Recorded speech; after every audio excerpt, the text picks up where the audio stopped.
one thing that Treasury Secretary Bessent is laser focused on is making these trade deals and working with other nations, 18 important partners, to try to make this come to fruition. But he's also warning countries will go back to facing, quote, Liberation Day hikes if they don't negotiate deals in good faith during this 90-day pause. On the flip side, we're hearing from Jamie Dimon saying that the tariffs are too much, the markets have become complacent, and overall, they have not been baked in yet. What do you say about this back and forth, Marc, and whether you agree that this is slightly political as well? Well, I think both Mitch and Secretary Bessent, in his classic personality, are being far too polite and too kind to Moody's when it comes to this. Put this in perspective, guys. You set it up perfectly. The last two downgrades took place how many years ago?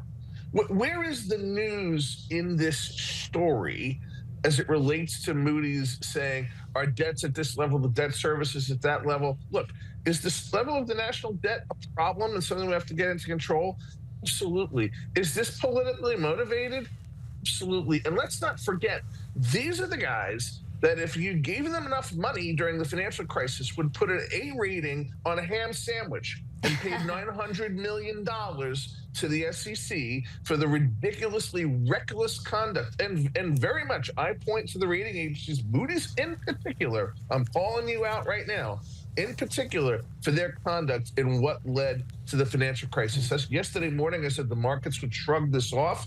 They did, thank God. But here's who is not or are not shrugging it off. To Mitch's point, it's increasing cost of capital in this country. Not smart, not what businesses want right now.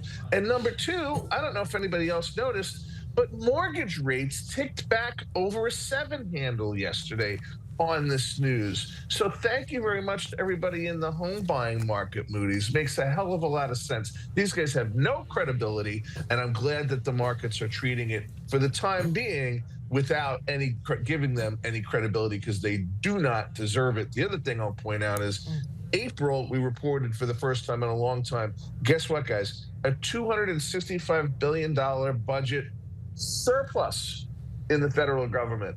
I remember the last time you heard that. So there's a lot going on here, and there's a lot more to the story than just Moody's reckless behavior.